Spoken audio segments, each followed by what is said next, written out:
banter thing. Yeah. But yeah, so we came back from Oklahoma City, and she has something. I don't know what. She thinks it's just a cold, but I'm like, hey, but in this day and age, we all know what it could be. Could be the Yeah. dreaded C word, but Yeah. she's fine. I mean, she's just laying in bed, and so Mm-hmm. she drove back.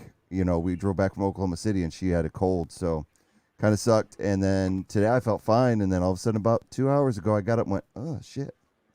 You Really? know, how when it's coming on. Oh It's like, man. oh man.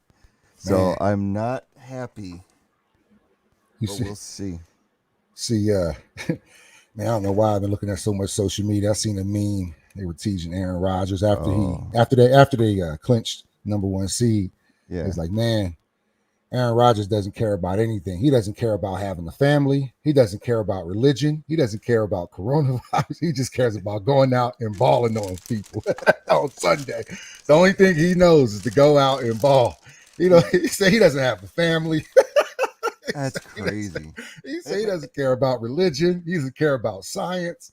All he It knows is on Sunday he's going to ball on these cats. it seems that way. Oh I mean, man, geez. I mean, the temperature was -1 degree wind chill, and he's throwing the pregame warm ups, throwing friggin' 40-yard bombs and dimes right into the net. And on friggin' rainbow in these sons of bitches, crazy. And then in the game, doing the same thing, just throw him Devontae Adams right in the spot, even though they know they're going to be covering Devontae. And mm-hmm. man, it's like they definitely deserve the number one seed. That's for certain. They have emerged over the last few weeks as the most dominant team in the NFC. But anybody can get beat. Now we Right. know this because we've seen Eagles have done it, gone into Lambeau when nobody thought they could and You beat the know, Packers. So yeah, man, yeah, man, and you just I mean, we got a long way before we can think about going into Green Lambeau, yeah, especially yeah, with that number one seed. But with it being cold there, that run game it can be key. Because a lot of wide receivers, I mean, besides Devontae, a lot of receivers don't. Their hands get a little cold. They don't want to catch the ball. They don't want to get hit for sure. They no, don't want to get hit when it's that cold. They don't like being tackled when it's that cold. And I think this is where our line can start feasting on some of these cats, man. But like I said, we're a long way from there. Man, it just feels good. It just feels really good. Sunday was crazy for me, man. I had to take a shower, man, after the Eagles game because I woke up Liverpool, Chelsea, 9:30 my time. So it's like boom, up, breakfast, Chelsea. You yeah, know, starts 9:30 and down two. I'm just like, oh man, especially after Chalaba's Chalaba's header was a mistake. I just didn't know what he was thinking at the time. Like, come on, right, Chalaba. He's a young guy. His first year, not even the first year starter yet, really, but it's his first year on Chelsea. He's been with Chelsea since he was about 8 years old, man. So he's an academy kid. Uh, come up through and through, scored in his first game, first match, but then he heads that ball back and just is Johnny on the spot. yeah, Does what Christian Pulisic couldn't do on the other end, which is beat yeah. the fucking keeper. How you can't beat a keeper, Christian Pulisic, that hasn't played? Who is No, this guy? we didn't even have Who, but, Ellison in there. It was but, Ellison was out with COVID. but besides the fact, only thing I know he's Russian. I don't even know the kid's name. Yeah, And we talking about Captain America. You can't beat the keeper for that easy goal, man, to start it off right there on his plate. So I was super frustrated, man, and to turn right back around and then Chalaba trying to head it back to Mendy from like 15 yards out. And mine is just right there, just beats Mendy and flushes it. You just like, oh, here we yeah. go. And then so but that game, crazy, man. Four To four me, goals in that first half. It was a I felt crazy one, man. I felt so good until Milner committed that foul, and it was unnecessary. It was Mm-hmm. unnecessary, and it was like he didn't need to push in the back. It wasn't a major foul, but it was a bad spot because you give him a better angle to shoot from. And that goal, their rebound came out to the top of the box, that goal was just brilliant. I Yeah, mean, it hit the man. post. It couldn't have gone anywhere else. Another inch to the right, and it doesn't go Right. in. It And was then just that's went a kind of luck. It's perfect just kind of swing. luck you get. It's luck that Liverpool's been having, and then to Oh score again yeah. 5 minutes later, it was Mm-hmm. like it was. But then the second half was like a slog fest. It was like Right. both teams didn't want to loosen up in fear of giving up a goal. There was a few good breaks, but other than that, Mm-hmm. they were both of them playing really, really Mm-hmm. safe. And And it showed. Chelsea's in shambles. Chelsea's in shambles because Reece James, both of our left wing backs, our left wing and our right wing backs are both gone. Ben Chilwell, who was having a great season, and then Reece James on the other side. That allowed Azpilicueta to pull in. But now that we have to have Pulisic playing defense, man, Pulisic is not playing any defense. He doesn't have a defensive bone in his body, and it's been really hurting Chelsea because that Pulisic Azpilicueta combo from him at the left wing back and as playing that the left center back, it's just not working for Chelsea, man. And then finally we got Kovacic back. He's the one that scored that goal. We get Kovacic. He's only a second game back, so he's had some ups and downs throughout the year, man. Hello. Hey, I'm on the air, by the way. Oh, sorry. It's all right. We're not really live until 5, but we're doing pre-show. What's up? Okay. I was just saying that Lindsay's sister got COVID. Yeah. And Lindsay was around her, and so last night I went to go get ice cream with Lindsay. So I'm just gonna isolate for a bit. Okay. Yep, that's fine. I'm not 100% myself, and your mom's sick too. So who knows who's got what? Yeah, I'll talk to her as well. All right, no problem. All right, Love you. Bye. If you heard that, my son's girlfriend's sister is COVID, and they were out all together yesterday. So now, oh boy, man. He didn't get around me yesterday, but like I said, I think I got this from my wife. It's cold, or it's COVID, or it's something. I don't know. But I mean, I've been double vaxxed and I've been boosted just recently, so I better be okay. I mean, shot 3 times. I better be okay. But yeah, man, just leading up to the broadcast. But yeah, man, I don't know if you want to talk about your Wolverines. I know it's tough. It's tough. It's a tough spot, man. So the college football playoffs happened too. This weekend. Weekend was crazy, man. That see that Notre Dame Oklahoma State game. I did not watch any New Year's Day games because of Michigan. I was done. I watched all the bowls going into the New Year's Eve and watched the Cincinnati Alabama game, but I was so upset because Michigan didn't even show up. They didn't even get off the bus. I don't know what team was out there, but that ain't the team. That somebody got some guys out of the stands because they did not show up. They just kept. And what ticks me off about Michigan was that they tried so hard to just run the ball up the middle like they did against everybody else, and Georgia was stopping it, and they don't adjust. That's Harbaugh's biggest flaw. As a Michigan fan, the people call out Jim Harbaugh. The biggest thing they can't stand about him is no halftime adjustments, no in-game adjustments. He's just going to keep trying to do what he's convinced he can do. And then you put the ball into Cade McNamara's hands, who's not a great passer. He hands the ball off. That's his job. He's not a good passer. I haven't watched that many Michigan games, so I'm not really up on him like that. He is if the running game is working, because then it takes the pressure and there's more open receivers. But he doesn't throw well into traffic. He's okay. And so McCarthy comes in, and they bench him. And McCarthy comes in and leads the only good drive. Then it's garbage time. So I'm not going to say, but I think McCarthy is going to be the starter. Is going to be a much better starter going forward. Although we will lose Ojabo, who I've got my Eagles eye on for the Eagles in the first round. Ojabo, their linebacker, is going to be a first round pick, and he is. I'm not familiar with him. Massive. He's from Nigeria. He never even played. He wanted to be a basketball star. He started playing in prep school. He was going out for basketball, and he was getting beat. People were like, but he was big. So the coaches were like, he's like 6'5", and they're like, maybe football's your thing. And he didn't know what a hash mark was. He didn't know. They had to teach him from the ground up. Wow. And then he ended up he got heavily recruited because he was a beast. And at Michigan, he couldn't get on the field, and he just kept plugging away. And this is really his first full year as a starter. He's been dominant. Second on the team in sacks. He's great in pass coverage.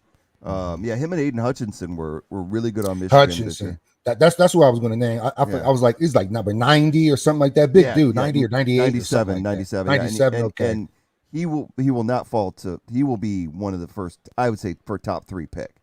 I mean, he is oh yeah. I think he'll be the first. He's like Bosa. He's like one of those Bosa picks. He will be one of the first defensive ends, if not the first defensive end off the board. He's a great edge rusher. He's a terror.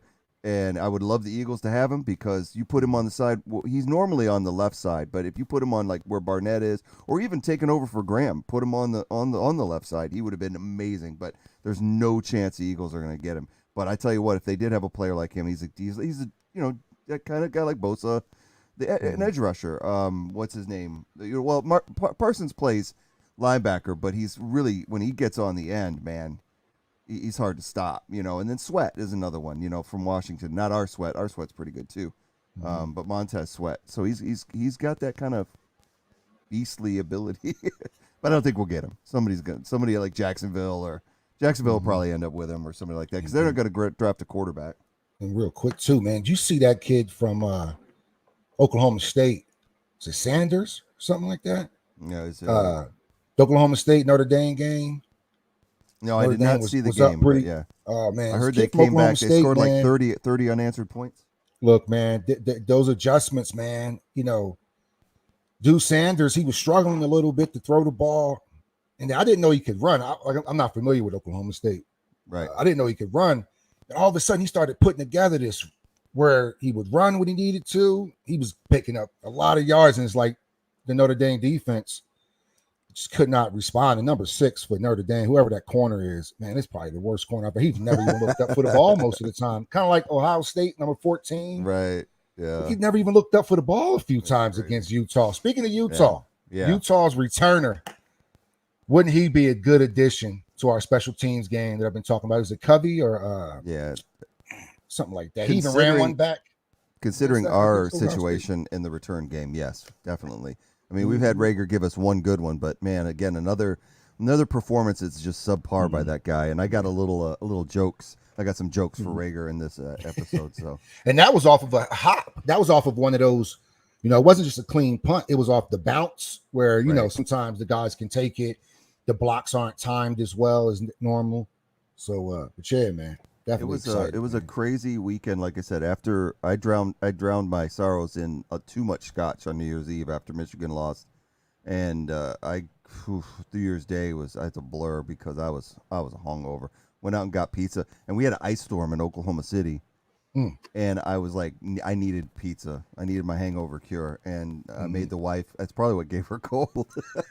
I made her get out, and it was like 12 degrees. Our truck was iced over, a big sheet of ice over the top, and I had to have some pizza, and nobody was delivering because a lot of places were shut down, so we had to go to the one place, so we had to go out and get it, and then go sat and ate pizza, and me and the kids watched movies, and it was all right. It was like I was like, I'm done with football. I'll probably watch the championship game, and I'll watch tomorrow night's bowl game, but I wasn't having it. I wish I would have, because those looked like they were great bowl games, but when your team loses that badly, I just didn't. I didn't want to see a pigskin. I didn't want to see anything that resembled one on New Year's Day. I was so done. Did have a good New Year's Eve night once I started letting the scotch flow. But anyway, let's let this countdown go, and then we'll get into the show.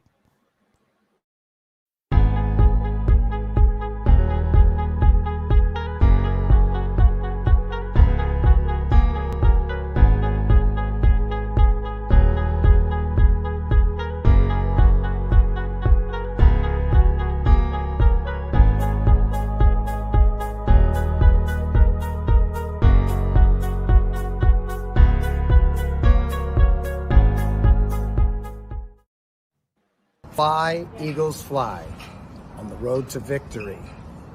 Fight, Eagles, fight. Score touchdown. 1, 2, 3. Hit them low, hit them high. Watch our Eagles fly. Fly, Eagles, fly on the road to victory.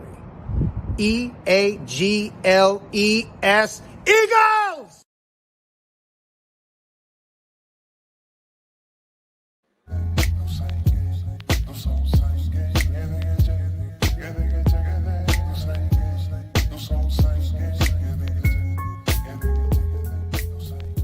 Good evening. It is Monday, and I had to play that one more time just to emphasize the mood that we are in right now. This thing here. Boom. No more pre-show banter. We're in the show now. The show has begun. Welcome, everyone, to the Where Eagles Dare podcast, coming to you live on Facebook, YouTube, and Twitch. Glad that you're with us for another Monday on really probably the best Monday of the entire season.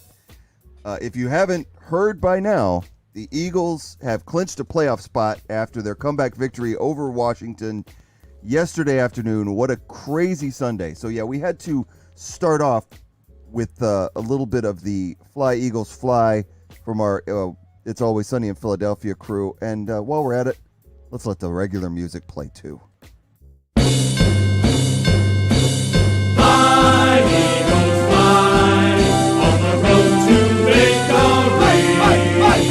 Fly, Eagles, fly, score a touchdown, 1, 2, 3. Hit 'em low, hit 'em high, and watch our Eagles fly. Fly, Eagles, fly, on the road to victory. E-A-G-L-E-S, Eagles! Yeah, I mean, you gotta love it. It is what we, the thing is, this team started off 2-5, and we dealt with it. We didn't think at one point we might play that song very much during the regular season. It was just we didn't think it was going to happen, but we saw this though. You and I saw this. We started talking about this long before the bye. We started looking ahead at the schedule and going, look at this schedule. If they can win a couple of these games, and the Saints game was the key. The Chargers was too, and they didn't win that game, but we were like, man, if they could beat the Chargers and the Saints, we got the Jets, we got the Giants twice, and we got Washington twice. We could be in with a chance, and here we are. Absolutely. How you feeling? Look at that. I'm feeling good, man. Birds Gorgeous. flying high. I'm feeling good, man. I'm really excited, man. Just a good year, man. Just a good turnaround to the year. It was a really good feeling, man, to see the Birds clinch the playoff spot, man. Absolutely, man. We are back. We are back. So, we get to watch our Birds another week. It's always good, man. Yeah. Another week of football with you watching your team, not just some other team playing the wild card spot. I don't care where we land, 7 or 6. Really excited, man. And to your point, looking back on the games that we forecast, and we say, a lot of things go in our favor here. We're staying on the East Coast. We're staying in that tri-state area. Even if we have injuries, I think this is probably why our guys are bouncing back from injuries a little bit faster, because they haven't left that area. A lot of able to get treatment without all that travel and whatnot, and the COVID protocols that come with the travel. So yeah, we predicted it, man. I was like, man, only thing I regret, I wish I didn't get down too bad it's hard not to when you're sitting at 2-5 and the Cowboys are 6-1 and you think you still got a shot at it. But man, I hate to go back to it, but if we're one Giants game or Chargers game away from playing the Cowboys for the same record this week, playing the Cowboys to split the division or try to, or see who wins the division. Man, I mean, from where we've come from that 6-1 start to, we could have, that Giants game, a Chargers game, a Niners game away from playing the Cowboys for the same spot and having the division title. That's something nobody even dreamt about, with the Eagles being predicted to get about 4 wins this year. So all in all, with a week to go, and we've already clinched for a team that's supposed to win 4 games, man, I'm really excited. I'm really grateful, man, how this year played out for the Birds, man. You said it all. I mean, we can think about what could have been had we beat the Niners. They lost to them 17-11. And then, we got blown out by the Cowboys in the first round, and that really sucked. But it exposed a lot of things, and I think they've learned from that. And then the Chiefs game was a back and forth game. When they beat the Panthers, which was a game they had to have on the road, you could kind of see them getting into it. But then we end up losing 2 straight to Tampa Bay and Las Vegas, and Gannon's defense was just absolutely shredded in those games. And I think at that point, we were at our lowest. We were, I know me. I'm a very negative Eagles fan. I try not to be, but I get so crushed when they get down. And I felt like, okay, well, let's look at the draft. They were 2-5. We've got 3 first-round picks, but we didn't give up because we knew we had the Lions coming up, and the Lions will cure any slump that you're in whatsoever. At least we thought so. And I think what's that game when they just put a whipping on them, it started everything rolling. And then you mentioned the Chargers game. it was. I'm doing like a year in review. It seems like. Yeah, absolutely. But the Chargers game is a game they should have won. It was again, the defense gave up a lot of yards to Herbert, and that was the big problem. I think that they stayed with them offensively. The Chargers defense isn't that great, so it was a big shootout. We were up at the half. Yeah, exactly, and should have won that game. And we allowed a late field goal to win it, and you win that one. And of course, the 13-7 loss in New York, which was just inexcusable. But outside of that, you look at what they did do. Going into Denver was huge, because Denver is right there with some of the contenders. Yeah, they're not going to make the playoffs, but they've been playing teams hard, and they went into Denver and won 30-13. They didn't just win in Denver; they dominated in Denver. They dominated the Saints, at home. Our first home win of the season. Hard to believe, but the first home win was back in what week? Was that week 11, I think, that we got that. And then it just goes from there. You lose to the Giants, and we knew going into the Jets game we had a bye. And then here we are coming out with, they had the COVID ripped Washington. It's just the last few weeks it's been a blur. It's been like, wow, we just keep winning. And 6 out of the last 7 games, it just keep winning. And granted, they're weaker opponents, but you can't do anything about who's on your schedule. You just have to beat them, and then nobody else is doing it. And like I said, we've still got the Saints trying to get in, and so they're a playoff contender. And that was a key win to me out of all of them. That was one of the most key wins that we had, because we didn't play Ian Book, we played Trevor Siemian, right? Right. And I'm sure they'd love to have him right now. Yeah, man. Teams are going to have letdown games. Even the best teams. Look at Tampa. I hate to keep going back to Tampa, but when you have Tom Brady, you're always going to be looked at. Tampa has some letdown games. They almost lost to the Jets this weekend. A team that we had no problem with. Problem with. They almost lost to the Jets. They played that same team we played. They almost lost to them. They lost to a Saints team that we beat. Well, they lost to a Washington team that we beat twice. I know we beat a COVID Washington team, but the second, that was their regular squad minus Gibson, granted, Gibson. But even when they played the Cowboys last week, they still didn't have any of their starting linebackers. So we had the full. They only had about 6 players out, and that was including Gibson. So we played Washington this week. Like that was their real team. We were just better than them. Right. They had their guys back. If Gibson played, it may have been a different game. Maybe the run game a little bit better, but I don't think Patterson did that bad. Peterson or Patterson. I don't think Patterson and Smallwood. Yeah, man. And if we're gonna jump right into the game, but before that, since you mentioned Tampa Bay, they, like you said, since they've lost, their top receivers, they're not as vaunted as they once were. And yes, they came back on the Jets and won, but we all saw what happened in that game. So that just has to lead us to our first of I got a couple of these this week, but it's going to be our first. Okay. To the no. Oh, I know this is going immediately. To the no. To the no. To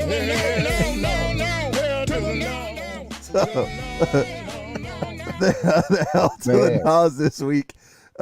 We have to give. Usually, we try to relate this to the Eagles, but I couldn't help it this week because this was the story of the NFL. 100%. Antonio Brown just taking everything off except for his pants and walking off the field in the third quarter of the game that the Buccaneers were losing. And the meme that we got says, "Every day is a half day if you just effing leave."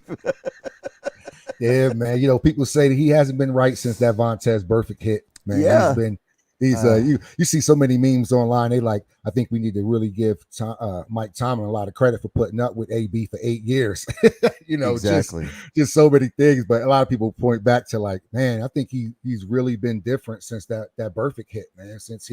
That was a pretty vicious hit, man. Yeah, one for the ages, man, and one that changed football. Right. That hit changed football. It's a couple injuries in our time that changed football. The Tom Brady hit that put him out for the year. Now you can't hit quarterbacks below the knee. One hit on Brady, rules change. And then the Vontaze Burfict. Vontaze Burfict is responsible for a lot of rule changes, but mainly the defenseless receiver hit. So yeah, man, that is hilarious, man. That was definitely even when I saw it, having started, and I was like, he's out for the. I was trying to read what's going on. Wow, man. Wow, man. And if it is something to do with CTE, which it very well could be, he just because I've watched him since he came into the league. He never acted that way in Pittsburgh until it was time. Like I said, after the perfect hit, and he was trying to renegotiate his contract. He's doing all the commercials. Everybody loved Antonio Brown. And then all of a sudden he turned into Chad Ochocinco. He turned into just a crazy or Terrell Owens. Bell and Brown. Yeah.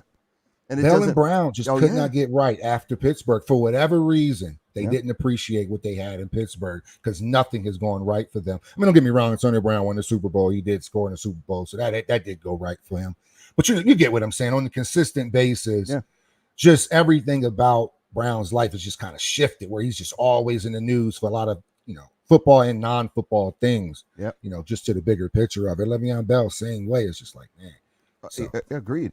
And so, like you said, though, we've got a lot of teams in the NFC that the Eagles have got a chance in. The Rams have been up and down all season and struggled with the Ravens for a lot of that game. And the Ravens have struggled with everybody. So it's like everybody right now that's in this NFC playoff picture has a chance. So going into this game, we were already at the point where screw the draft. We want in. Now, we don't know where the Eagles are going to go, but we want in. We want a shot.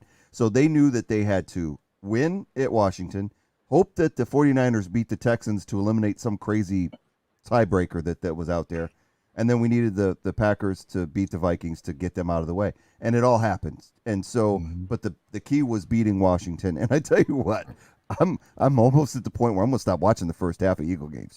I'm going to stop watching the first half. At least the first quarter. Oh, I know. Good. What was going on?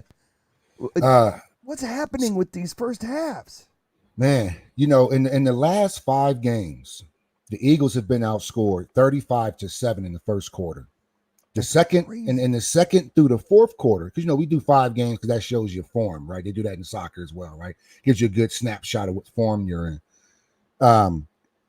But in quarters 2 through 4, we're like 39 to like 121 points. That's so insane. So we are killing teams. The second quarter and beyond, the numbers speak for themselves. 121 to 39 points. But in that first quarter, we're 35-7. So the numbers are the numbers. Our first quarters, we just haven't had good starts. And luckily, we haven't had just disastrous starts. But starting down 10-0, this time it's not due to a fumble. One could argue it's due to a bad play call on that fourth down. Just starting with that. We give it the drive. I know Heineke had somewhat of a decent game, but you know what? I know our defense caught a lot of flack in that first half, and they deserved it because of the scheme. But a couple of those throws that Heineke had were falling away off your back foot. Now, granted, they were completed, but who coaches that as a smart play? Most people will say, no, that's one of those plays you go, no. Yes. So they got fortunate on a couple fall away third downs, a couple missed tackles by our guys. Barnett had him dead to rights on one of those third downs. And he just whiffed. I mean, just whiffed. Just completely whiffed. And then another next guy steps up and he falls away. So it's like, your defense isn't necessarily getting killed. This is if Barnett, if Barnett just kind of breaks down and makes that tackle, it's a whole different ball game there. So it was a few plays Heineke was fortunate on, man. A few of them he was fortunate on third down. But then, when they scored that touchdown, you were just kind of like, oh, my God, we're down 7 again. We're down again. Just another hole to Washington, we were 12 days ago. I don't know, what were you thinking at that time?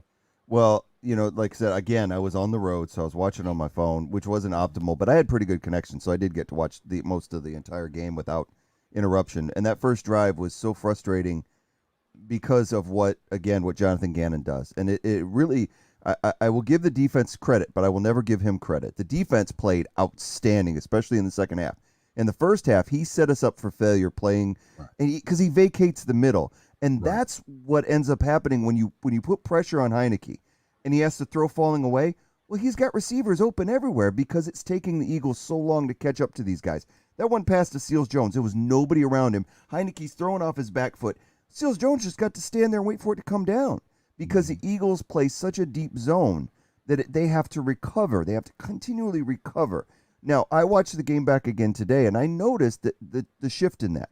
My biggest problem with the Gannon defense is he puts guys 5 to 10 yards off the ball snapped, they go back even further, and the whole middle of the field is left open for slants or anything that they can get. And then what you have to do is if they get a 5-yard pass, you got to tackle them right there. Problem is that ain't what happens. Patterson, in the drive right before the half, Patterson was catching balls on the sidelines in the flat and then cutting up field and getting 10 yards. So that when you play that type of game, you're putting your defense in a bad spot. I did notice in the second half, because I was like, did he change? How did he change that up? The linebackers play a lot more shallow in the second half, and they weren't giving up that middle. So when the ball snapped, they're backing up, and then they're coming back down, which I thought was really good because it looked like they were vacating. And then you see all three of them, or two, depending on the formation, come back into that setup. And I'm like, see, Gannon, what bothers me about Gannon is that he knows. He knows what works. You can look at the first half and the second half and then look at the defense and what formations and what kind of schemes they were running. You could tell they were different. Then why do you always go to the bend but don't break? Why can't you play a little bit more of a hybrid and put some pressure on the quarterback? You know, when he was throwing a linebacker blitz at him or Maddox coming off the blitz, it was working. Heineke was frustrated. Heineke, when he had pressure in his face, and you know this from the stats, everybody talked about it. Heineke with pressure in his face is erratic and he throws interceptions. Why are you going to do a 4-man rush and just let him sit there in the pocket and be comfortable? So the first half for me, you know, I was texting you. I was like, this is infuriating because I will say this, I thought Jalen Hurts in that first half, all things considered, played outstanding. Even though they were trailing and even though they weren't scoring points, he looked to me, and I can see it on my little phone like this, but it looked to me like he was the most relaxed. He was the most calm that he'd been the entire season. If he gets comfortable back there, if he gets this comfortable going forward, I think the rest of the NFL is going to have to watch out because I don't think I've ever seen him that relaxed for an entire game because even when the drives didn't result in points, he was leading them to first downs. He was always trying to make plays. The only thing that tended to stop the Eagles' offense is they weren't getting much up the middle. The runs around the end were doing great. The runs up the middle to Boston Scott, not getting much, and they kept going back to it. But the tight end screen to Goddard was moving the ball. Devontae was making plays. Goddard had a great game. And then Hurts' scrambles when it wasn't there was always kept the ball moving. I never felt like the offense was out of it, even though the defense was giving up points. I know they went for it on fourth down. I wasn't happy about that. I figure, you know, you're down, get the 3. But this is the NFL we live in now. The Eagles went for it, 3 times on fourth down and got 2 out of the 3. So I can't argue with it when it works. It's just it really. I'm like, man, I'd love to see if you're in a position to get points, get points. But I can't argue with the fact that when they went for it the other 2 times on fourth, it worked out. That was definitely a little bit better. I thought, you know, I think the Eagles had 3 drives. I think it was 3 drives in that first half. Yes. They couldn't get off because Washington scored on every drive they had. So if you look at the 3 drives in total, I agree with you with Hurts. Now, granted, Washington has the 30th ranked pass defense. So, you know, there is some space there to have some success. When you think about the 3 drives, the first drive, it's a scoring drive, but it's based off the coach's decision now. Because that 4th and 2, you kick the field goal, that's a scoring drive. Second drive, we get the touchdown. You know, but because of that decision on the 4th and 2 and the play call, we stretched it. It was so slow to develop. It's like a counter, and then we countered to the outside. And I'm just like, when is somebody gonna get upfield to run like Howard was just way too slow on that play. It was slow developing. It wasn't Howard. Howard just run Howard straight downhill. The counter play was too slow developing. So I thought the play call just favored Washington there. And I wanted the field goal anyway, because I was like, hey, man, let's start with some points because we've had struggles in the past getting points, starting fast, or just getting that up on the scoreboard. So when you don't get points and all of a sudden you're down 10, you know, here we go again. You know, they said it's the first time since the 80s that the Eagles have come back from 2 10-point deficits in the first quarter since the 80s. Great. So, you know, just knowing that, you know, get on the board there, and then they come back down and get the field goal, but they were still driving the ball again with ease. Washington was, and then we come back down, boom, we get our touchdown, and then the next drive just kind of stalls, you know. But hey, you're talking about 3 drives in the whole first half. not a lot of rhythm that could be had there. But the drives that we did have, you know, Jalen Hurts kept it simple, like we talked about coming into the game, protected the ball, accuracy was off the roof, you know, about 7 for 8 or something like that. Just not a lot of errant throws, not any errant throws really. And I thought that's what we needed from. I think that ankle injury made him read a little bit better because he couldn't rely on his legs. Sometimes when you take something away, you know, you strengthen something else, you know. He's like like said, Daredevil. if you lose your sight, your hearing increases. So if he lost, you know, that ability to go to his ankle, like his ankle is his check down, like his legs are part of his check down. I think people don't know how incredible of an athlete that he is that, you know, he's still looking around like, I'm the best athlete on this field. You know, I'm pretty sure that's what he thinks. You know, I'm sure he has all the confidence in the world. His feet are his check down. So no, I thought Jalen did a good job. And then, you know, towards the end of the half, I thought, you know, our you know, they scored on every drive, which was annoying. That was so annoying. Every drive. I didn't think Heineke necessarily played lights out. I just thought every quarter. Who hasn't played well against us in the first half? Is my point. I mean, Gilbert still had a good percentage against us until we got him rattled in the second. But even Gilbert was out there completing 100 yards first half. You know, who hasn't? So that's not special what Heineke was doing. He didn't throw any touchdown passes. So we still kept him from completing his ultimate goal, which is the touchdown pass. So, but it's hard when you're giving up a lot of when you know they don't have the running game. You know they don't have Gibson or McKissick back there, and we're still giving up yards to a rookie and Smallwood. You're just like, damn, man. Yeah. Come on. We know they're running the ball. We still can't stop it. That was part of the game where I got annoyed. Of course, I got annoyed with the passing scheme, but when we knew they were running the ball and we still couldn't stop it, that was like peak annoyance for me. You know, like just I get it. peak annoyance for me for that, man. So that was the only thing. I wish we could have went for 3 there, and I thought it kind of put us in this cycle that if you just watch that first drive where your defense didn't stop anybody, you might want to get points here, Nick. That's some of the things I think he just needs to grow on. I agree. And the time management at the end of the quarter. I wasn't sure what he wanted to do. We had 3 timeouts. We knew they were running the ball, which we couldn't stop, which that was weird. But we weren't calling the timeouts. I just didn't know what he was trying to do. Like, hey, man, get the ball back. Like, we have minutes, some change here. Are you even trying to get the ball back? So I think it's sometimes where I'm like, this is a young coach. I'm going to let him live a little bit. But what are you doing here? Are you calling timeouts to get the ball back or not? Like, what is up? So you know they're running the ball. And then they got so comfortable, and they only needed to make like really one big play. And then now they're in field goal range, and then fucking Slide kicks us 55-yarder. I'm just I was so annoyed by that, knowing we were getting the ball back in the second half, man. But we started out the second half good, huh? Well, yeah. I mean, like you said, the end of the first half, I think we were both of us furious because of the Washington was trying to run out the clock. They literally had no intention of going down and score points. Like you could see it. line. They were running the ball every down, and we're letting them gain first down because we're in that prevent. You got the linebackers back off the line of scrimmage, not lined up to stop the run, and so we're giving it to them.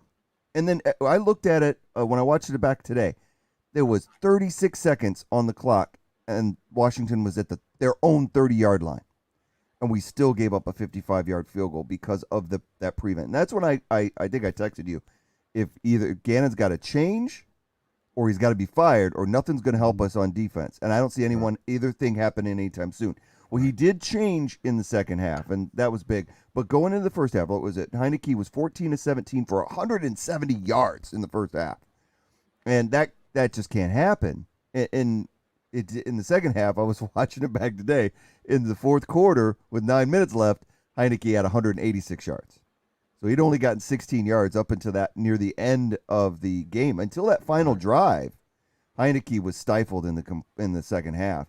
And so the way the Eagles' offense was flowing, even though there wasn't a lot of points being put up the board, they took over the game offensively in that second half. The first drive to come out of the second half was, again, all Hurts. I mean, he was hitting Goddard. He's hitting Smith.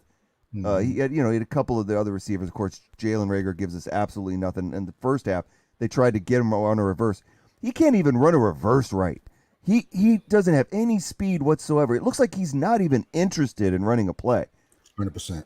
And I thought to myself when I was watching it back, I'm like, man, I'm watching Hurts hit Goddard and Smith, and maybe a Watkins here occasionally. Watkins had a drop, Ward had a one big catch. And I'm like, man, could you imagine if we had just one other guy Just one out there? Just one other guy. No, I know we had Ertz. Ertz wasn't, he couldn't stay. But one other wide receiver that could even be half as good, like a Michael Gallup, on the Cowboys. Somebody that doesn't have to be the star, but can be Alan dependent. Hazard or something like that. Yeah, like Lazard in the Packers game. That's exactly. Yeah. Great point. So that first drive, I'm like, this is great. But, man, just think how good Hurts could be. And, we got a draft coming up, so we'll see. Right. But this has shown me, this season has shown me that Rager is just not it. He's not going to do it. And I got a little bit here. Just talking about New Year's real quick, a quick video where somebody's talking to the guy dropping the ball on New Year's Eve. First time? Yeah, you? No, not my first time. It's fitting. It's fitting. Yeah. Him and Aguilar, man, whew, they are legends in Philadelphia. Aguilar wasn't Super Bowl, near though. as bad. Aguilar wasn't near as bad as Rager's been because at least Aguilar could make some plays. Jalen Rager hasn't done anything. Yeah, I mean, he his stat line struggles a again lot. was no catches again in another game, and he needs to move on. Exactly. And in the return game, he's not giving us anything. But yeah, so just if those who couldn't see that are on the listening to the pod, just somebody saying dropping the ball on New Year's Eve, first time, and then Jalen Rager comes back. Yeah, no, it's not my first time. No, definitely not my first time dropping the ball. Not my first time. But but other than that, so that's all the negativity that we'll put out there for this game. Because once the second half hit, they're down 16-7, get the touchdown, and I tell you what, you want to talk about chomping your fingernails. That fourth down call again. Here we are again, 4th and 2 on the goal line. We can't get anything on the ground. And then they do what was the right play call because, honestly, the run up the middle was not getting anything. Like you mentioned the Howard thing. The previous fourth down, running Howard up the middle, it wasn't Howard's fault. It's just a bad play call because you're running into the teeth of the defense on fourth down. That's what everybody does. So the pitch out was the brilliant call, but the problem is Kelsey steps on Hurts's foot. Yeah. And Hurts is falling down. And just to get the pitch off. And a thing of beauty. And then the dive in. It just reminds me, going back, we talked about it last week, but I got to throw this meme out there again with little Boston Scott. Yeah, Nick asked him to go on the field and save the season again. 2 touchdowns for B. Scott, man. And puts him at seven touchdowns on the year. That's a lot of touchdowns for the fourth string guy, if you will. You got Singleton, you got Gainwell, because he was behind Gainwell for a little bit. And then now he's in there. He's usurped Gainwell, but then 7 touchdowns, man. That's baller, man. It was a lot of good plays, man. That talking about Hurts, man. He had that 22-yard run on 3rd and 8, brilliant run to get us into the middle of the field. It was a lot of plays, man. A lot of third down plays that kind of kept us alive. Right. And we talked about Ward had 2 catches, but one of them was that 27-yarder on 3rd and 14. To the goal line, right? Yeah. To set up the second. Was that the goal? That was the one where Hurts fell back. Yep, exactly. So on that drive, we don't even get there. It was just 2 plays that Hurts made. Was the 3rd and 14 scramble play, and then even with the accident, he's still the poise that we talked about. You talked about the calmness. It's still just no worry, Kelsey. I don't need my legs. I haven't used them a couple weeks anyway. So here you go, and just a perfect. The play never broke down because first you gasp like, oh, you see your quarterback stumble. It's just disastrous. It's 4th down. It's not like it's 3rd down. It's 4th down. Yep. It's a turnover if he falls. If he just collapses and holds that ball, so that's it. Gets the pitch out and ball. And Scott even makes a good jump over Fuller as Fuller tries to take him out low, dives right over top of him, untouched. Oh, Groku himself. Groku, I love it. Man, it was just I want that Build-A-Bear. I want to build a bear that looks like Boston Scott because and Grogu, because Grogu. Sanders goes out, and we've dealt with this all year. We've had a revolving door at running back. We had Sanders go out, Howard came in, Howard goes out, Scott has to come in, Howard comes back, Sanders comes back. We're rich at running back, and then Sanders goes back out, and I think that going forward, we know Sanders isn't going to play on Sunday against the Cowboys because it doesn't matter. So you're not going to try to get him into this game. But we don't know whether we're going to have Sanders for that playoff game or not. Fractured hand is tough to come back from. And I still feel comfortable with Boston Scott and Howard back there, if that's who we got to go with. And a little bit of Gainwell. You know, yeah, absolutely, man. I think that I'd love to have Sanders. Don't get me wrong. I would love to have him. It'd be great. But I don't think that the Eagles can make any excuses if they don't have him. They've got the horses that can compete in a playoff game. So that the rest of that game, I did watch the defense and I was impressed because the offense put up the points. Granted, it wasn't touchdowns. Could have used some touchdowns after that. Yeah. But our boy Jake Elliott clutch again, a couple of 40-yard field goals, 42, 41-yard field goal in the second half when you know you have to make them. And if your kicker is making those 40-yard field goals for you, you know, I'm not so much worried if it's a 50-yarder. But, man, if he's making those 40-yard consistently, you're going to have a chance. And it just, once he got us the lead up to 17-16, you could breathe a little bit. But I was still worried about that defense. I was worried about what Gannon was going to do. But Gannon locked it down, and I got to give some shout-outs to some of the best plays we've seen on this defense from certain guys. I had to just to write them down so I wouldn't forget to mention everybody. Jannard Avery, again. You know, T.J. Edwards was good and disruptive, but Avery had a sack. Avery was all over the field and intense. I will say Josh Sweat, 2 sacks on the day. Like disrupting Heineke at every turn. And then the big one was when the Eagles were down 14-16 and they get the ball back and Washington is driving. And Avonte Maddox got that BS holding call. I mean, it was BS.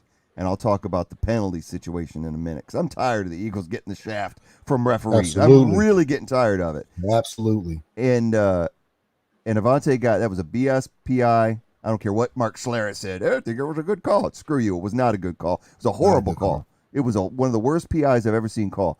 Boy, you saw Avonte Maddox got mad. And if you watch the sequence of events, he's in on the next play to disrupt the play. Then he knocks down the ball on the third down. Then on the fourth down, bam, knocks it down again. You could tell he was mad. He's coming in like a missile.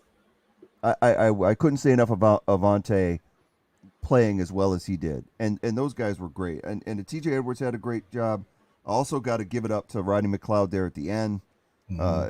Rodney was, we were texting back and forth. He was there. You couldn't throw deep with him there. And that's the thing is that Heineke had the underneath stuff. But Harris and McLeod were balling out deep. And in fact, when you take a guy like McLaurin and you shut him down from a deep game standpoint, you're doing something. And I think the second half, that was huge to take that away from them. So, yeah, it was the defensive effort. Like I said, I won't give Gannon too much credit. I will if he just adapts his scheme. I'll give him all the credit in the world. But I will give the players the credit. They have – this defensive team has outplayed their expectations. Their coach. They outplayed their coach. They're outplaying their coach right now. They're outplaying the scheme. You know, the biggest bright spot of the year came out of nowhere, man. You know, T.J. Edwards. You know where Pro Football Focus has him ranked. So Micah Parsons is number 1, right? You know where T.J. Edwards is ranked? 7th. He is ranked 7th. Micah Parsons number 1. They have T.J. Edwards as of today ranked the 7th best linebacker. I mean that came out of nowhere, bro.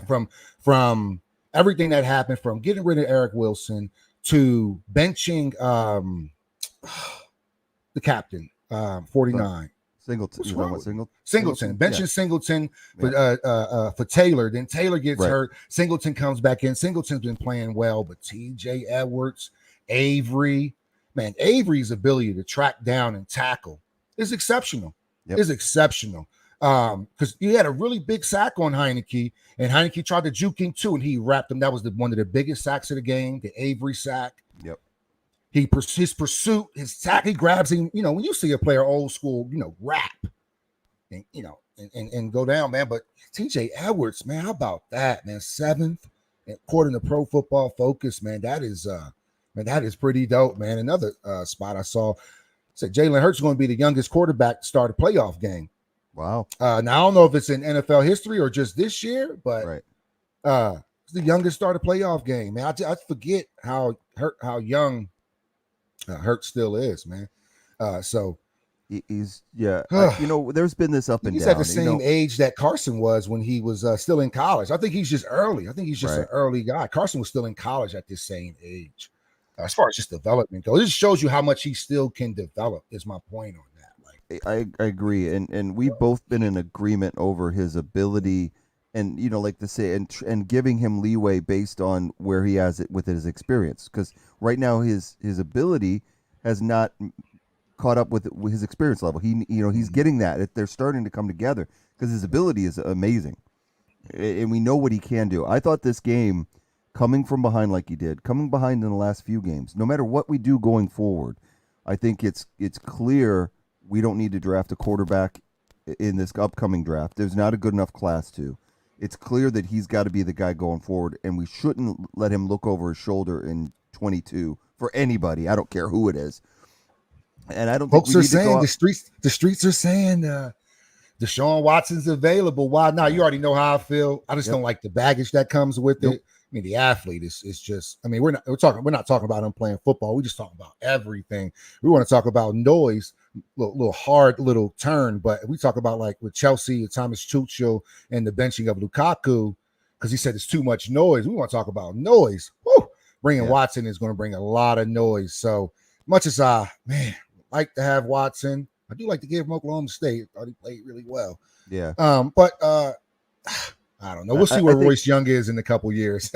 Well, yeah, and that's the thing is I don't need a shiny new toy right now. I want what I've got because I saw something on Sunday, and you've been seeing it throughout the year, and I know he didn't throw for amazing numbers, but it was that poise and the leadership and being able to lead the team that made a difference. So looking at the stats from the game real quick, the Eagles only had 18 first downs to Washington's 24. Third down efficiency, I mean, you look at these numbers, you would think that the Eagles lost. 9 of 15 on third down for Washington, 4 of 12. Fourth down efficiency is huge, though. Went for it on 4 fourth downs and got 3 of them. Total yards, 330 to 312. Passing yards, 212 to 218. Once, we shut down Heineke in the second half, except for that last drive, which, real quick on that last drive, Eagles in prevent mode, I was going nuts because Gannon was pressuring Heineke all day, and then he backs off in the final 2 minutes. If McLeod doesn't come up with that interception in the end zone, God knows how that turns out. And luckily, they had a 4-point lead, and Washington wasn't running the ball trying to set up a field goal. Thank God they needed a touchdown because that's what it ended up leading to, and that was a great catch by McLeod. Can't say enough about that. Rushing yards, 118 to 94. Of course, the rushing game just was big in this one. So the big thing here is the penalties. I will say this: the refs in that game, they didn't throw a lot of penalties. They were letting them play, and it was obvious because there was a lot of grabbing going on. There was a lot of holding that was being missed. When you saw the close-ups of the trenches, man, there was some obvious holdings that were being missed. But the thing that upsets me is Washington, 1 penalty for 4 yards. You can't tell me that a professional NFL football team is only going to commit 1 penalty for 4 yards in a game. And the Eagles 6 for 42, but they were, we had a couple of Lane Johnson false starts. That was 5 each. I don't know what was going on with Lane in that game, but it was only a mild thing. It didn't really kill us, but but the PI to Maddox was just horrible, especially when you consider that just the previous drive, Goddard got yanked to the ground. And they acted like they couldn't see anything, like they were a blind guy on the street corner with a cup in his hand and a stick asking for change because it was like, what the Goddard sitting on the ground, like, how can you not see that? And it was very, again, and Eagles have dealt with it all year. And I think you get into these teams like Dallas and Washington and New York and these big markets. I don't know what happens to the officials. I don't know why the Eagles don't get that kind of respect. And I'm not asking for beneficial calls. I just want fairness. I just want it to be equal, and that's all I'll say about that. Yeah, man. No. Those are all really good points, man. And I thought it was a little bit weird too. Like, one single penalty. Even though the timing on the throw wasn't there, I don't think the throw was that bad. I just think the timing was obviously led Smith too much. But Smith is being held out of his break in the back of the end zone. His right arm is pinned down. I mean, he can't even Oh, yeah. turn Yeah, to that's get all his right. other arm down. His arm is pinned down, but then he kind of lets him go and good enough time. Then it just looks like a bad throw. But if you look, I mean, he's literally being held out of his break in the back of the end zone. So there's so many plays that they just conveniently missed. I thought Smith was grabbed a lot in that game. I thought he was grabbed a lot. Goddard, especially on that one play where Goddard comes out. Yeah. And it kind of the same as the Smith play, like it was just an overthrow, like a bad ball. Yeah. But if you really look, it's like it's a lot of disruption before our receivers. You know, it's a timing play. I'm sure it's probably a timing play as why that ball is coming out at a certain time, certain area, especially down on the goal line. It's a timing play. Boop, boop, boop. I only have small windows. It's 10 yards where I have 11 guys in a 10 yards, 50 space. Yeah. So, yeah, man. I shouldn't complain because I don't want to see a game where they throw a flag on every down. And I do think the game had a lot of great flow because they didn't throw a lot of flags. I would have just liked to have seen a little bit of fairness when those flags. Why you calling that horrible PI on Maddox when you're not calling anything on Washington on their grabs? You got to let them play if you're going to do that. Now, granted, it fired up Maddox and everything worked out because he made the next few stops and then they went for it on fourth and didn't get it. So it is what it is. And the Eagles walk out of victory. And can't say enough about the entire team. I do want to point out one thing with Hurts's poise after the game. I don't know if you've seen this. This is a great clip. Man. Okay. You have to have seen it by now. So Hurts is walking out of the game, and I love this clip. This is just this is the Eagle fans. But thank God. So he's walking toward the locker room for all you those that are listening to the podcast. Walking toward the locker room, and a bunch of Eagles fans are hanging over the side of a railing as Hurts shows up, and it's just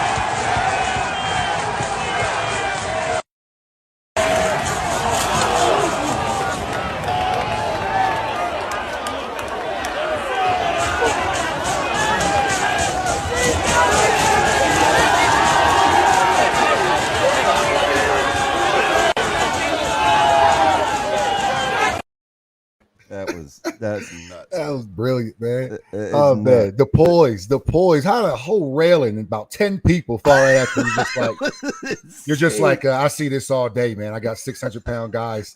I got 300-pound guys chasing me. This is nothing. But you see how the guy on the right with the black hoodie, how he's down, but then he realizes that it's Jalen Hurts. He's like, can I get a picture?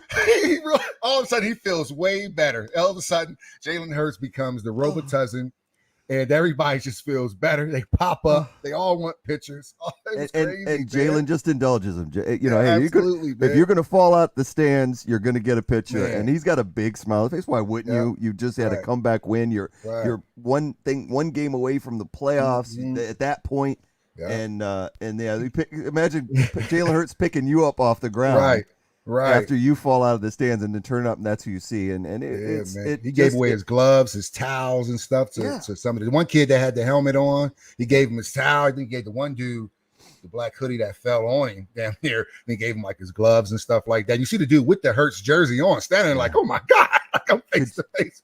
Could you imagine dope, man? If they would have fell on him? Unbelievable. Luckily, he has pads on. But luckily he could have hurt the ankle again. Oh man, 100%, man. Oh. Hey, if you what you don't see in the picture is there is a cameraman right underneath where that it falls on it originally. The cameraman actually kicks the dude in the black. I mean, it was kind of messed up to kick the guy. I understand, but there was a cameraman right underneath that railing, and he just moved to the side, and the railing hit his shoulder. Unbelievable. And he kind of fell to the side. It was crazy. They're all happy to see Jalen Hurts. The cameraman kicks the dude that jumps up. But yeah, incredible poise, man. Incredible poise. Man, I'm sure the Eagles fans are gonna love that, man. That's Philadelphia type stuff, right there. Just being cool under pressure. Just being, not they don't like you see you rattle. They've tried to rattle him all year. It hasn't worked. He said on his Twitter feed, I'm who God intended me to be. That's what his Twitter profile says. I'm who God intended me to be. So he's operating differently anyway. He's not worrying about all the noise. He has a good head on his shoulder. You could just tell, man. You could just tell, man. High character guy. He's everything you want, man. I think it's like it's crazy, man. You want a high character guy. You want a guy that's going to be available to the media. You got, just now we're here in the playoffs, man. And anything can happen, man. I don't care, man. Look at the Giants. The Giants did it back-to-back. Eli was never considered an elite quarterback. He had some of his worst regular seasons and somehow, some way walked into the playoffs, walked into Lambeau, walked at all these places without even having incredible games. The Giants just somehow won every game. You can't name an Eli moment from those playoff runs besides not a moment. You can name the Super Bowl. But as far as him just killing teams and moving on, all you know is the games were cold. Justin Tuck, they had an incredible, OCU Manura, Strahan, they just had an incredible defense, just incredible defense. You don't know how the Giants won those games, but somehow they have 2 Super Bowls. People say the Eagles, they're going to be underdogs all the way through. So should Lane Johnson bring the dog mask back out? Exactly. Like we've been here before. What are you talking about? We were underdogs, heavy underdogs on every game on the Super Bowl run. Every game. As a number 1 seed. As a number one seed.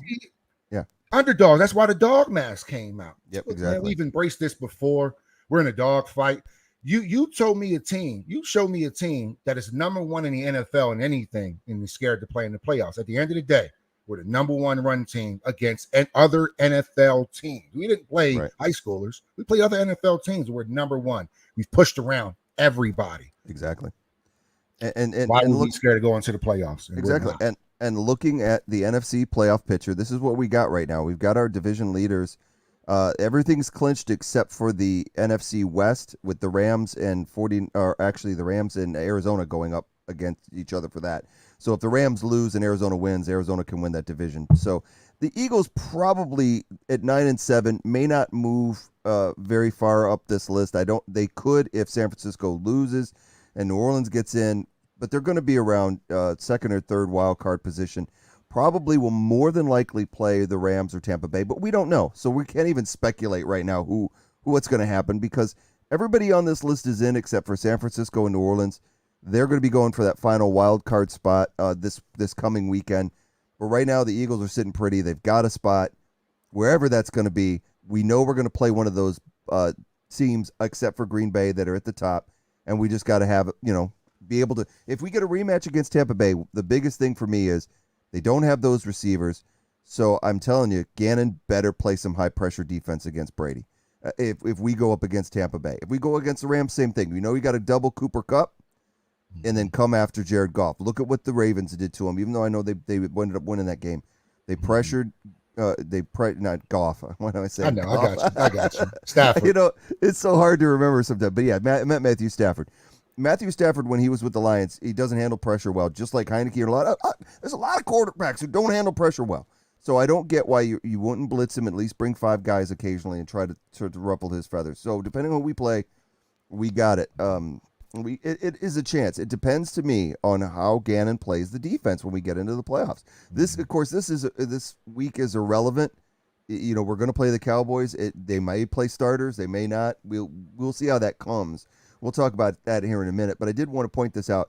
This is the projected records by the USA Today Sports. This is where they had the Eagles going into this season. At 3-14 is where they predicted the Eagles record. So for them to be right 9-7 at this point with 1 game to go, take that USA Sport. And they weren't the only ones. I think everybody in the league predicted the Eagles would be last in the division. And, of course, the Cowboys are first, and they're right about that. But everybody predicted Washington and New York to be better than the Eagles. This is supposed to be a rebuilding year. Supposed to be. We let Wentz go. They didn't have any faith in Hurts, and a lot of people didn't have any. We kind of wondered what we were going to get. We said first game of the season, we don't know what we're going to get, but we didn't think that's it was all we've been asking for the whole season is to see what we can get. Keep making adjustments. That's the best thing we did throughout the year was making a lot of adjustments to tweak it to where we're at now. But yeah. So we start off 2-5. It's a great meme. I love it. Start off 2-5, need an ambulance, and then 9-7. But not for me. Pull out the gun. It's great. Great. Not bring a knife to a gunfight. Eagles in a gunfight right now. They deserve what they got. Pushing guys around. So it's a lot to be said about. Like I said, man, you show me a team that has a number 1 in anything in the NFL ranked. And scared to come in. So that means somebody is not, that's going to be somebody's weakness, is my point. Exactly. And one of the weaknesses, who the crazy team is that has that weakness, even though their line is, toast of the town? The Rams. Yeah. The Rams don't stop the run that well. You don't want to pass. If we have them, Hurts is going to have a hell of a day with Von Miller off the edge and Aaron Donald coming. God, I can't. Yeah. Woo, that's going to We be, you don't have to do get the ball away very, very, very quickly. But Lane Johnson against Von Miller. Von Miller's in trouble. Mm-hmm. You know what I'm saying?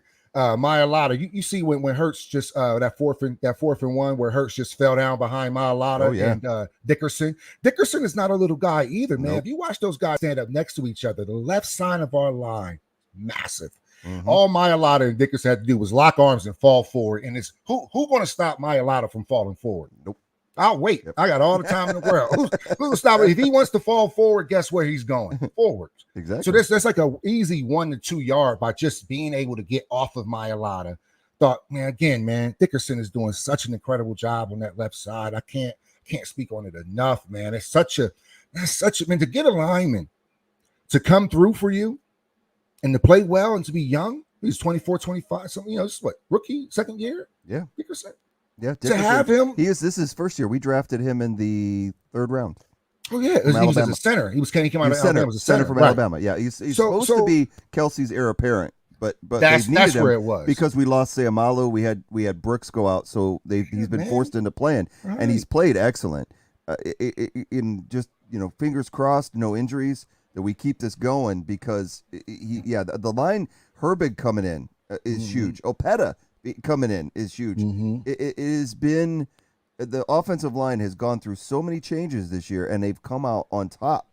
And again, the best switch was, I'm sorry, but the best switch was Dickerson, the left guard. Well, that was the key. I feel like it's such a key piece because he was on the right side. Remember, he was on the right side for a little bit.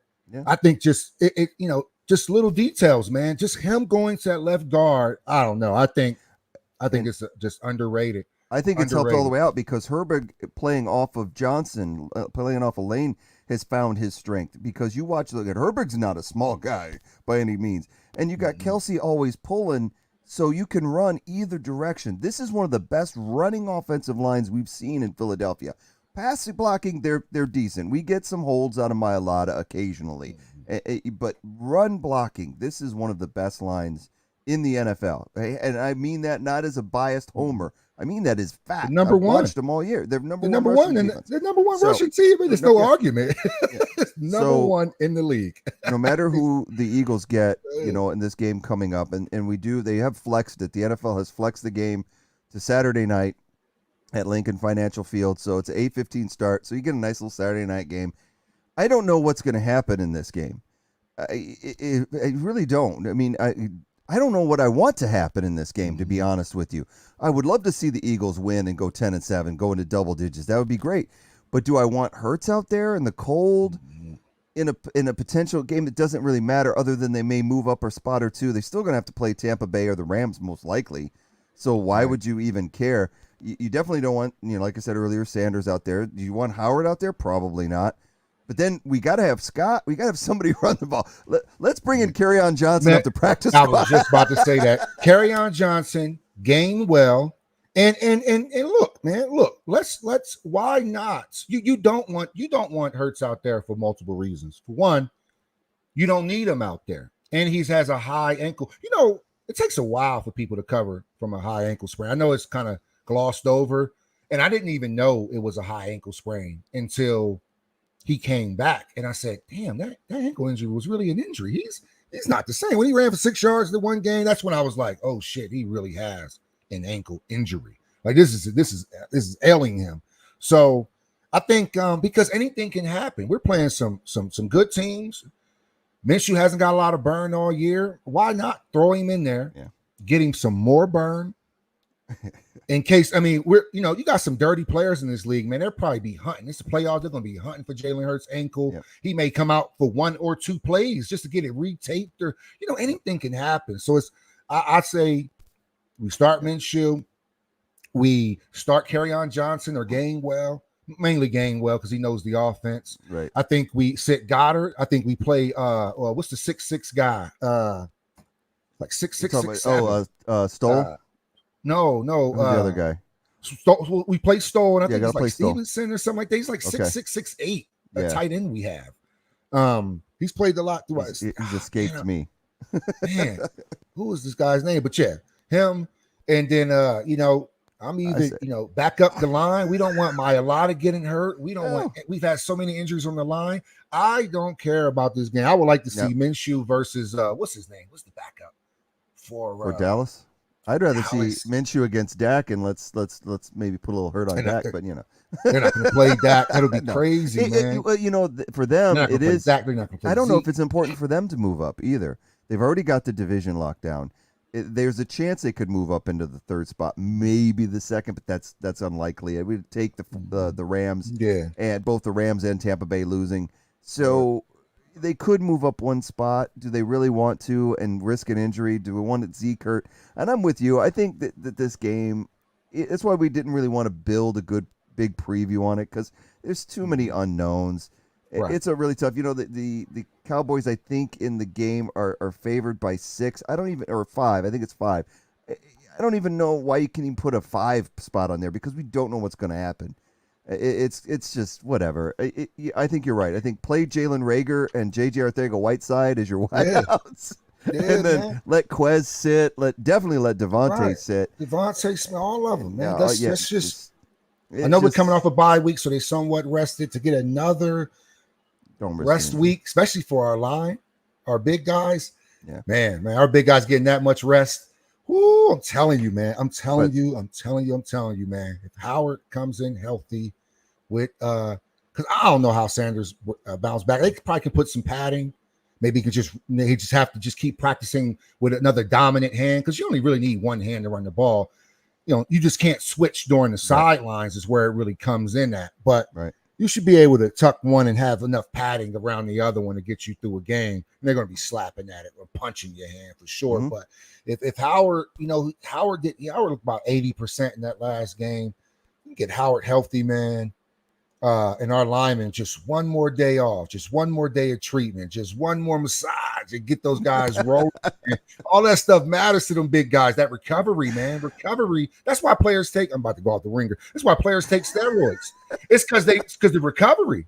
They don't take steroids to get big. You take steroids so you can recover faster than anybody else, and you can do the same thing every single day. That's what it's for. So that treatment. That's why I always go back to that treatment, that rest.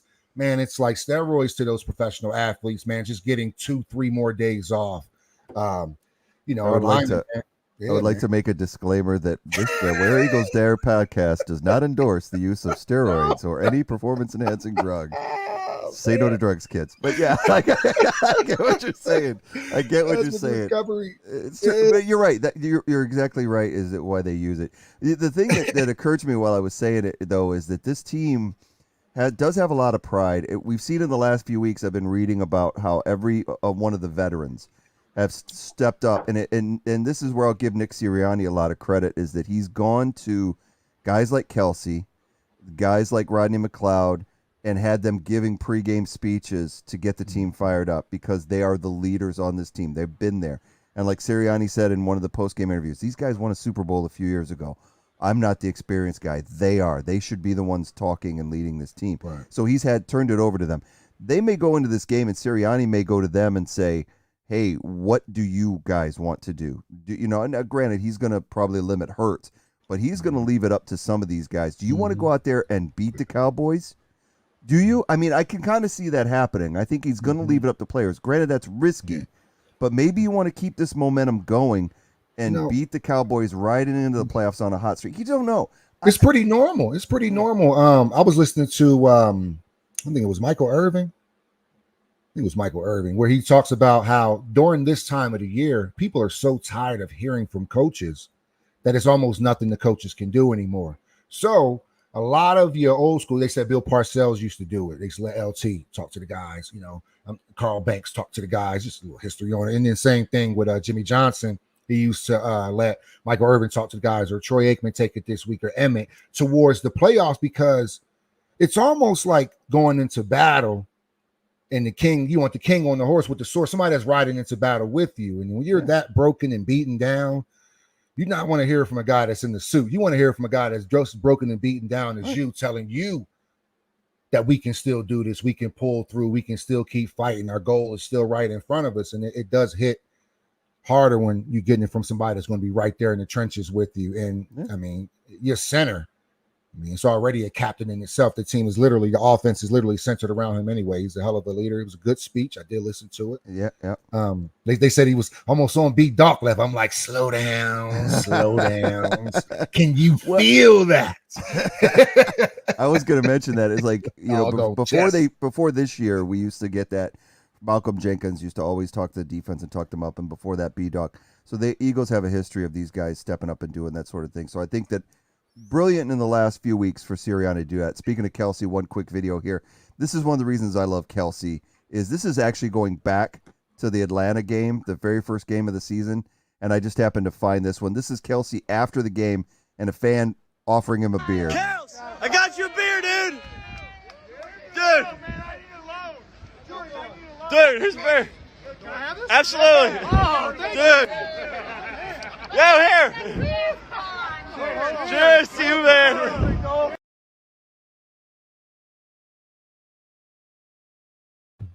The best part of that video is when he's like his eyes light up when he realizes it's a beer for him. I can have that. It's just a Bud Light, dude. You can buy as many Bud Lights as you want. But the fact that he's tired, he's walking off the field, the guy, and so his eyes just light up. That's a beer for me. I can have that. That's one of the Good reasons. stuff, man. Can you imagine him walking in the Kelsey locker room right here? I love freaking Kelsey. Can you imagine him walking in the locker room with a Bud Light? Everybody's like, Kelsey, where you get? Did you rob a vendor on the way? There's a guy out in the stands. He's got a whole bunch of them. So all the Eagles come out. Good moment, man. It's a great moment if you're an Eagles fan to be able to, because you see, offered the other guy the beer. The other guy came back for it. He's here toasting with Kelsey. The other guy's like, "Where's my beer, bro?" Exactly. I'm sure they gave me one. That was dope, though. Man. You know what? I did have a moment like that. I'm going to go off topic here just for briefly, but when the Eagles won the NFC Championship game in 2005. I was lucky enough I did security for them that whole season because I was in the Air Force and I was doing it as a volunteer basis for the CSC event staff. And by the end of the season, I'd gotten promoted up to where I was doing end zone security. So after the game was over, I was able to escort the players to their vehicles. And, I was getting autographs. And then after I was done, I hung up my jacket and I was just wandering around the parking lot talking to the players. They had just won the NFC Championship game. They're going to the Super Bowl. And these guys, what really struck me, granted, this is 2005. This is not this team. But what struck me was how much none of them wanted to leave. They were all hanging out, drinking beers in the parking lot with one another. And you had guys like Hank Fraley out there and Javon Curse, Freddie Mitchell, all of them gathered around in a group. And I walked over. And I knew the punter's cousin, Dirk Johnson, at the time because he was in the Air Force and I was stationed with him at RAF Crown. So I mentioned it, and then they asked me, "Oh, you're in the Air Force," and that just got me an in. Hank Fraley welcomed me in. Next thing I know, I got John Ritchie handing me a Corona out of the back of a pickup truck. Wow! And I'm losing it. That I'm sitting there drinking a beer with the Eagles who just won the NFC Championship game, and I remember thinking it was their destiny. They were going to go on and win that game against the Patriots again. Before they got cheated out of it, but that's another story. but not bitter, but it was a great moment. And yeah, so those kind of guys, when they do those things, it's what I love about this team. Seeing what Jalen Hurts did after that game, seeing what Kelsey did. So no matter what happens from here on out, beat the Cowboys on Saturday, whatever, win the playoff game, whatever. This we can say unequivocally, this has been a successful season. 100%, this is winning season. Back when they were 2-5, we didn't know what was going to happen. We didn't know at the beginning. Successful season, 9-7, make the playoffs. Who would have thought on a kind of a rebuilding year? What everybody thought was a rebuilding year. So yeah, I'm looking forward to it. So we will definitely talk about the upcoming playoff game when we know who they are going to play. But before we get to that, let's talk about your fantasy league that you run there, Tubby. We had the fantasy finals, and the fourth seed takes it all. Hey, Will, I think it's the Monday night game still to go. Oh, really? White Rhinos. If you see White Rhinos, still has some space there. Oh, so it's not definite. So it is not over by no stretch. So it's not over. Yeah, but it's third 151. Third looks done. Yeah, third is done. Yeah, third is done. Yeah, so your brother will definitely take third. Yeah, but definitely take third. Wasn't thinking about, I was thinking with the Cleveland and Pittsburgh game tonight, I was like, who cares? But yeah, it does matter for fantasy. Check that real quick. Yeah, pull that up. Here, what, pull it up. Does he have a shot? Apparently, he's got 16 points worth of a shot, is what the estimated prediction is for that game. Who knows?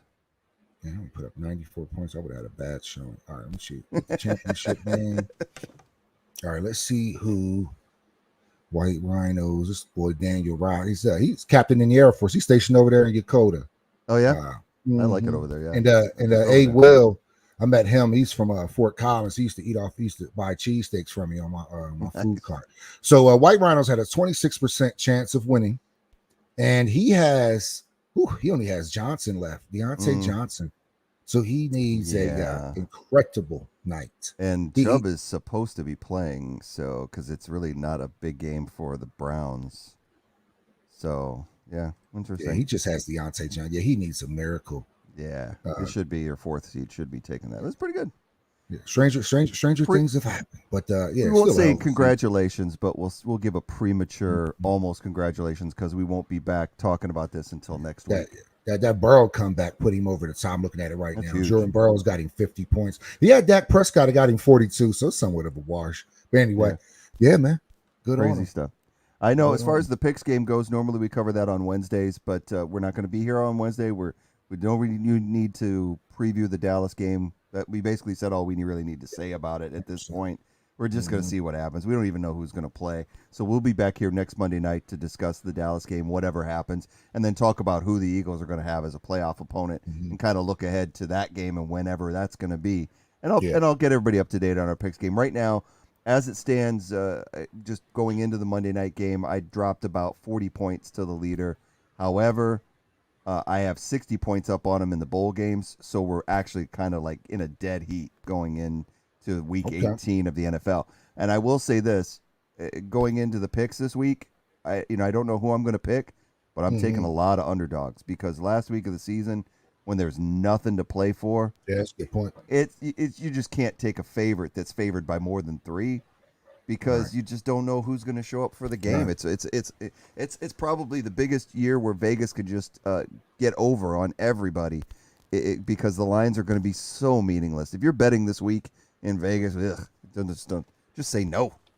Just like say no to steroids, kids, because again, the Where Eagles Dare podcast does not endorse the use of steroids in any form or any performance enhancing drugs. Anyway, it is what it is. Smoke them if you got them. Oh, it's a party atmosphere. It's a party atmosphere. I've got a cold or something. Hopefully, I don't have COVID coming on, but yet I am fired up about this team, about being able to be able to watch a playoff game. Like we said at the beginning, we get one bonus week at least to see our Eagles, and who knows where it goes from there. Thanks for checking out the Where Eagles Dare podcast with Lee and Tubby. If you're watching us on YouTube, Twitch, and Facebook Live, we will be back again next Monday night to discuss the Eagles-Cowboys matchup, whatever happens in that. If you're listening to us on one of the many podcast providers, we want to thank you for doing that. Make sure you always like and subscribe, whatever format you choose, whether that be Spotify, Apple Music, Amazon, Audible, Stitcher. We have on just about everything, Podbean, Castro. So we want to thank you for being regular listeners to the show. We got a lot to look forward to coming up because the playoffs are ahead on the horizon. So I'm going to turn it over to Tubby with his final words of the week. Oh, man. Congrats to the Birds. Hell of a season. We'll keep fighting and see what we do, man. We're just going to see what we can do. See if we have a little Eli Manning season. So that said, man, thanks for checking us out this week. Appreciate y'all. And fly, Eagles, fly. Well said, and go Birds. See you next week.